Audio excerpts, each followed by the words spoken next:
to Education Minister Jason Clare.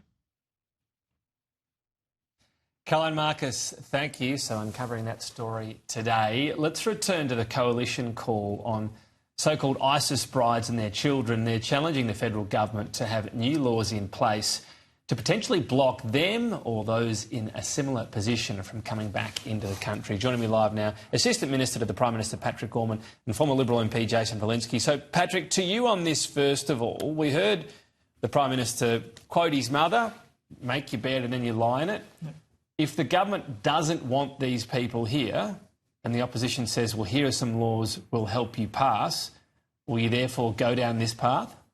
Well, Tom, it wasn't that long ago we've seen the coalition calling for laws that then just a few weeks later they'd refused to vote for in Parliament. So you'll excuse my scepticism about Angus Taylor's latest legislative proposal, which I'll note is a media release, not actually a law that could be voted on or considered by the Parliament next week.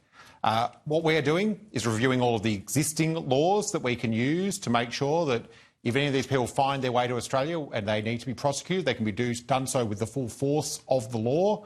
I think it's important your viewers know we have not assisted this cohort. We will not assist this cohort. I'm really hardline on this. These people have made terrible life decisions that have not just affected them, but affected their children. Your hardline going, well, too bad for the children too. The report from Save the Children, you've had, there was an 8-year-old malnourished, teeth rotting, and you say, well, I know it's not your fault, but you're not coming to the country either.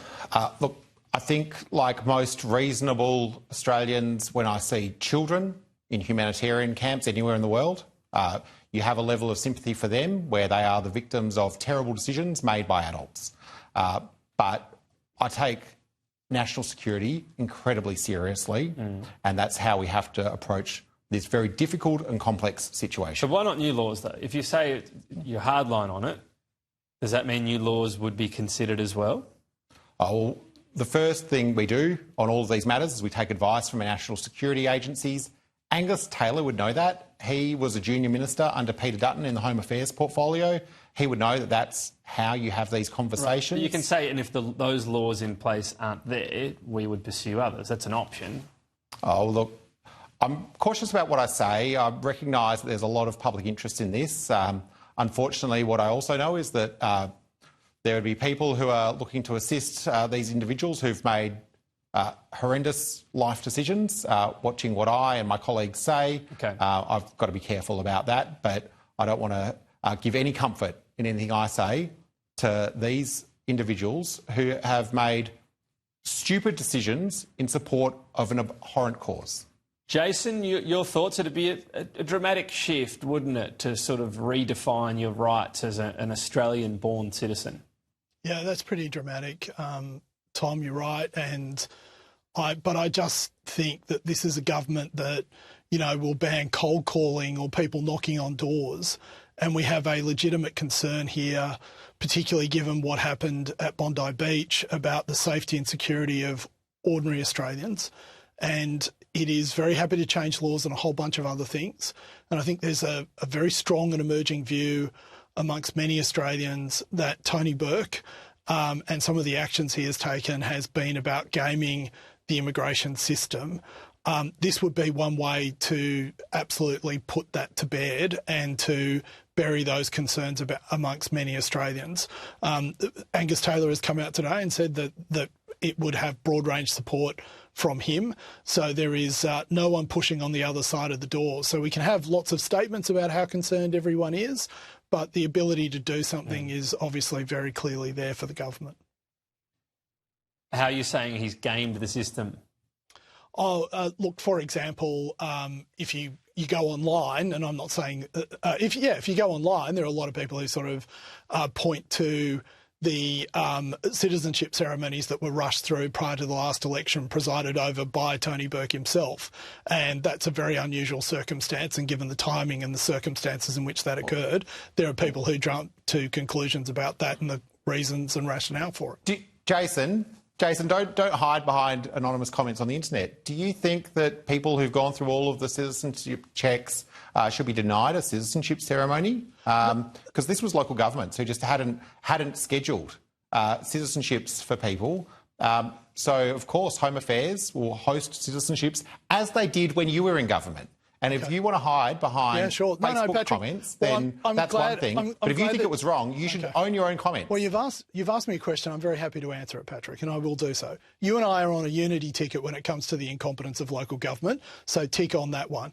The second thing, when it comes to Tony Burke, if these citizenships were so urgent and so necessary and required the intervention of the Department of Home Affairs, why did they cease the moment the federal election was over? Why were they only urgent and necessary prior to the federal election? Isn't it? No, I've been to Home Affairs citizenship ceremonies that were hosted just a few months ago in my electorate. I'll send you the details. We're about to have a data off. Well, it sounds like we're about to have a fact off, Patrick, because I'm pretty certain that they were weighted heavily towards the before the federal election. So Patrick, were more happening in the lead up to the election? Do you have the numbers on that? My recollection is I've attended on average about one Home Affairs citizenship ceremony a year in my electorate. I think I've been to 3 in total in the last 3 or 4 years. Without knowing all those, Jason, no. Be clear? And also, Patrick, I want to make something very clear. I was very unhappy with the way that my local council was doing citizenships, and the Home Affairs Department literally refused to undertake them. So what is it about? Why did you guys change that policy? Well, maybe, Jason, this is because of your good advocacy over a period of time. A better path has been found to make sure that people remember the citizenship ceremony is once all of the checks and balances are done. It can often take people 6 or 7 years to go through that citizenship journey. These are people who are often working in Australia. They might have children here. They've made a huge contribution to Australian life. They're some of the proudest Australians you'll ever meet. But just on this, Jason, so you're saying that more ceremonies were held compared to normal for Labor to help Labor win the election? That's where this has to go, isn't it? This has been voiced by some people. You start off by saying you can see it on the internet. You sort of need a bit more. I mean, I'm not here to defend Labor. I don't know the exact numbers that happened before or after, but that's a pretty strong accusation to make without the sort of cold, hard data, isn't it? Yeah, I think that's a good point, Tom, and I'll go and get the cold, hard data as you describe it. But, look, it's not an accusation that I've made. It's an accusation that was on the internet. It was an accusation made Jason, in a number of I'm going to give you a hot tip. Don't believe everything you read on the internet. Thank you, Patrick. It was also in many newspapers, and it was a curious development at the time. So I will go and get the data, Tom. I'm sure Patrick will have alternative data. We'll but send you yes, up the this is not something Jason. that was done commonly prior you can audition to for my job. I think he's going to need pins. He's going to need pins and string to put this one together, Tom. I don't think so. I'm going to give him a go. So. Patrick, it's a very simple question. When was this done? Prior to the federal election. We're gonna let you gather that data, Jason. Maybe I will. Maybe it sounds like something I should do. But Jason, you know that the Department of Home Affairs commonly hosts on Citizenship Day, which from memory is the 17th we'll figure out each year. This is my point. Yes, they do. Yes, they do. Wrap this segment and pretend to be in charge for a moment. We'll see how many there are, Jason. I know the opposite, Patrick, and I'm being. Look, the one thing I know for sure is Jason, you've got your chance. Get your numbers in, send it to the WhatsApp group next week, and we'll see how we go. I'm a bit flustered now. What are we going to go to next? Hey, Patrick, capital gains tax changes. So one potential issue here, a lot of people rent vest these days, so the first property they buy isn't where they want to live, so they get something in an okay area and they rent it out in a hope they sell it to get where they really want to live. Would a change to this punish them? Would you see that as a fairness issue, or is that sort of just too bad? That's not what that's what CGT was designed for. What do you make of that potential unintended consequence, if you like? Well, you're asking me a hypothetical about a policy that isn't government policy. What I will say to those first home buyers... You can just freelance. We're in a safe space here. Jason and I were having a great freelancing conversation before, and you tried to rein us in. So I'm trying to be very respectful of the panel process. Sure. We can't resolve every debate in the WhatsApp group. But what I would say to those first home buyers is that...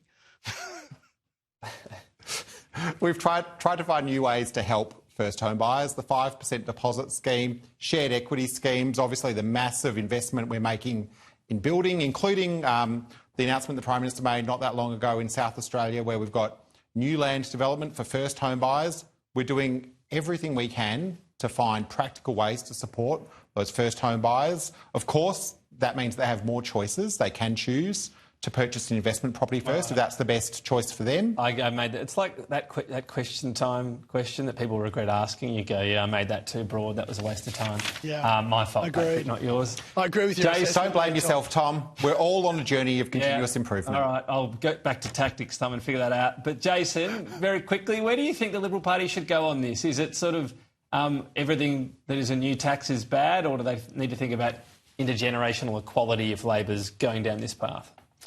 Tom, look, as you and I have discussed at length, the problem here is not taxation. The problem here is spending, because spending is actually your tax take. It's whether you pay it now or in the future that matters. Or, you know, you will pay it either now or in the future. So Labor has to reduce spending.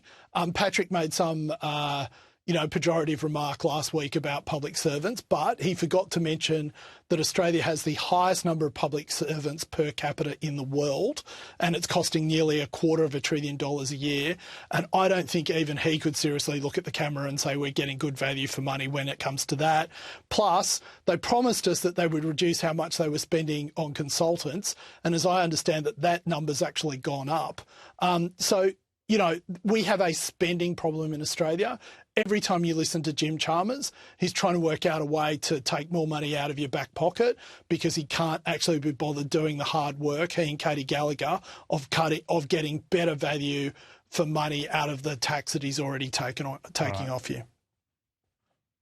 We're out of time, so you can come up with your own notes on that next week if you like, Patrick, while after Jason's presented his citizenship ceremony rate per day, I think we'll call it, gentlemen. Thank you. Per capita rate of citizenship. Yeah. All right, Jason, Patrick. We'll do our homework. Thank you. Yeah, both got homework. That's good. I'll get off scot-free.